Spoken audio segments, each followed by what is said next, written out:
Are some CrossFit exercises just too dangerous? In this second episode of the series, we'll talk about it in this podcast and lay out some exercises that you should watch out for. Tune in and take notes. Welcome to the CrossFit Edwardsville Community Podcast, where we hear and learn from our coaches, CrossFitters, and Glen Ed community leaders. Now, here are your hosts, Dallas and Greg.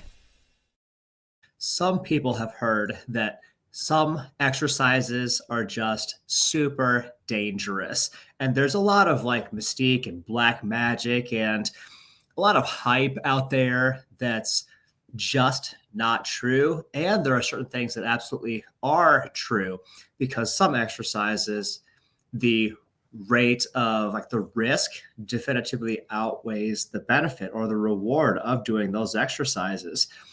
With other exercises, the rate of reward dramatically outweighs the risk. And so what do you need to know so that you can make great choices when it comes to exercises? And some CrossFit exercises are super controversial. Some of them have a reputation for being the most unsafe. So what are these mysterious and theoretically super unsafe exercises? In this episode, we're going to talk about 3 more categories, maybe 4, might be a bonus one here, of exercises that you should at least be mindful of. So let's get into it. First, exercises to watch out for. I say this first one slightly tongue-in-cheek, but it is true. Every exercise, every single one of them, not just in CrossFit worlds, but in all exercise worlds, holds some inherent rate of risk. If you're up and moving, there's a possibility of something going sideways or haywire. That said, if you're moving with great form, purposeful, well-trained, thoughtful technique, your risk could be effectively 0 or as close to it as possible. Again, the point here is that any exercise and every exercise, if you're not doing it with good form, is potentially a dangerous endeavor, because your rate of risk goes up, even if it's an otherwise safe activity.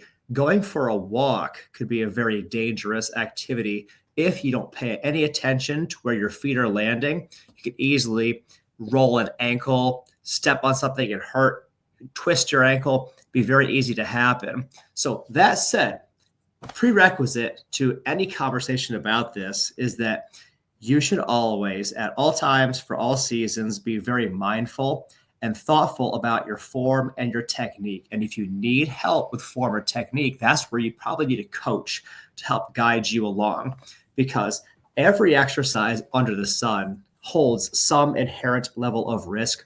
All activities that are not laying down on your couch have some inherent level of risk, but knowing how to do activities with great form brings that risk way, way down, so you can get all the benefits without the drawbacks. That's the first thought. Every exercise, number 1. Number 2, perhaps the most controversial exercise of all of CrossFit history is the kipping pull-up, and then related to that, muscle-ups. The kipping pull-up is a gymnastics style pull-up that uses the full body in a coordinated unit instead of just the arms and lats in an isolated fashion.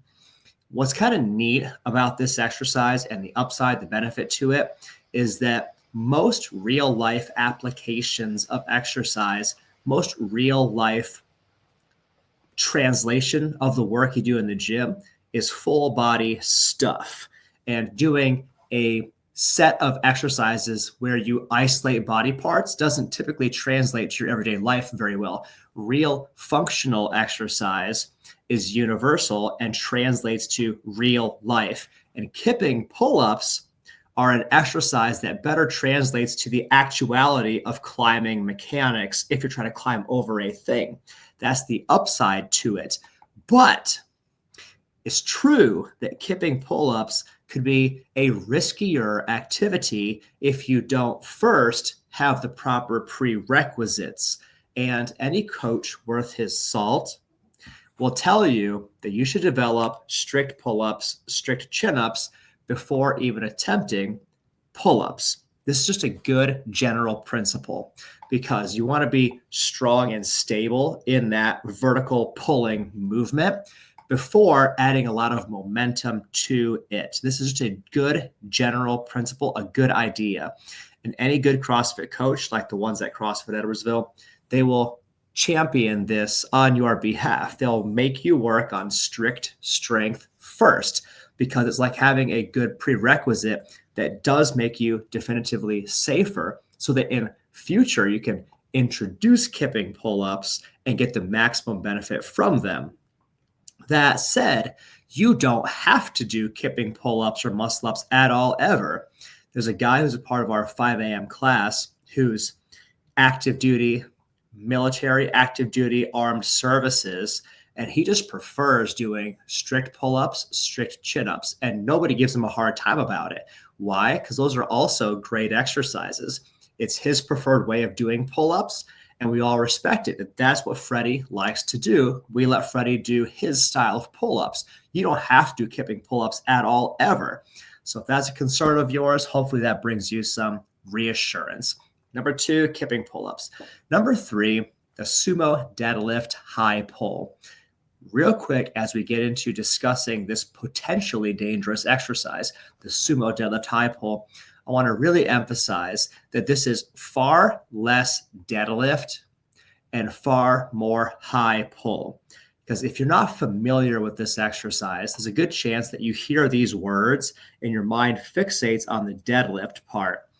But it's not the deadlift part that is worrisome or concerning or potentially hazardous. It's the high pull. In a sumo deadlift high pull, you aggressively extend your hips forward and then upward pull an object towards your collarbone. And in a very interesting fashion, it happens to be that same upward pulling motion is the same that we use in physical therapy world to test shoulders for impingement. I.e., to put it another way, this exercise could actually drive shoulder impingement. There's a coach who was formerly in the CrossFit world who used to describe it that the sumo deadlift high pull was the most ignorant exercise known to man. That was just his way of saying that potentially the risk may outweigh the benefit of this exercise. And that could be especially true if you do it with a barbell, because a barbell would limit the number of ways you could do the exercise or limit the positions of the shoulder that you could have.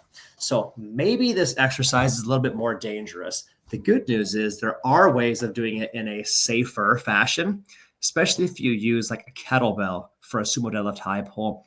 It gives you more play with the positions of your shoulder where you can go to positions that are less impingement likely and get more of the benefits with less of the risk. That said, this exercise is one that we do very, very rarely at CrossFit because they're just better uses of our time, generally speaking. But the sumo deadlift high pull is one of, at the CrossFit corporate level, one of their 9 foundational movements. And there's many people, myself included, that believe that it should not be one of the 9 foundational movements. And that in fact, it should be one of the ones you do very rarely and very sparingly. That's exercise number 3, the sumo deadlift high pull. Here's the last one, GHD sit-ups, glute ham developer sit-ups. If you've never heard of this exercise before, it's just a far more intense and dramatic style of a sit-up in which your upper body is unsupported, your lower body is supported, and you do sit-ups with your whole upper body, your whole upper half against gravity. Interestingly, we only have I think maybe 2 recorded cases of rhabdomyolysis at CrossFit Edwardsville, and one of them was associated with a pretty good athlete that did GHD sit-ups for high volume in a Metcon against direct coach's orders. Here's what you need to know about GHD sit-ups. Do sit-ups until they almost seem easy and you don't get as much return from the exercise. Do regular ones first. Then start working your way toward practicing on the GHD, but for low volume and with no intensity, not at a Metcon, just doing them to practice the movement and see how your back responds. This is valuable because some people's low backs can be very sensitive to this exercise in particular, and you would want to know that. You would want to do these exercises for low volume first before doing them for a lot of reps, so you would know how your body responds to them. If you follow this protocol, GHD sit-ups can be done exceedingly safely. There are so many different ways of doing them too. Adjustments you can do to make it a little bit more intense, a little bit less intense. They can be very, very safe. But again, you have to follow an intelligent, thoughtful progression of them. And a coach can help you identify what that progression is. So if you need the help, let one of our CrossFit coaches help you out. So to recap, exercises that are potentially dangerous, any exercise done with poor form is one. Kipping pull-ups, unless you build strict strength first. Sumo deadlift high pulls, unless you do it with specific implements that reduce the likelihood of shoulder impingement. Number 4, GHD sit-ups, glute ham developer sit-ups, unless you follow a thoughtful, intelligent progression to build and test your capacity for them first. Now, here's a quick bonus for you guys. How to train safely. Here's what you can do to mitigate all exercise-related risk or to minimize it at best. As a general principle for all body weight exercises, develop the capacity to do them strict before you do them kipping. I did this myself, and I credit it with a lot of my longevity in CrossFit. Point number 2, position before movement. What I mean by that is that if you can't achieve a good position at the start of an exercise, you shouldn't begin moving in that exercise.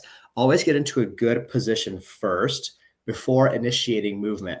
Win the static game before you worry about or try to do the dynamic game. Be able to achieve a good position, a good start position, good finish position of an exercise before trying to move during that exercise. A coach can also help you do this if you need more help or guidance with what that looks like. Then, point number 3 to keep you safe, scale movements appropriately. In CrossFit world, we call it scaling an exercise when you modify or adjust it to make it the right exercise for you at your present level of ability. It's individualization, it's customization. It's one of the coolest things that CrossFit coaches do, is helping you to identify the appropriate level of an exercise for you. If you actually do this and you follow the coach's guidance, your risk of getting hurt by any exercise is slim to none, because your coach is giving you an exercise that is matching your present level of ability, something that's challenging for you, but still gives you a sense of victory. Finally, leave your ego at the door. Focus on proper form over speed or weight. Do the movements well before adding load, volume, and intensity. And if you do those things, you'll be safe. You'll have a great time. You'll get all the benefits that exercise has to offer you, and do it safely. This is Coach G signing off. We'll see you guys in the next episode of the podcast. Thanks for listening to my dad's podcast. For more useful tools and guidance, go to CrossFitEdwardsville.com and feel free to like, share, subscribe, and leave your thoughts in the comment sections down below. See you in the next episode.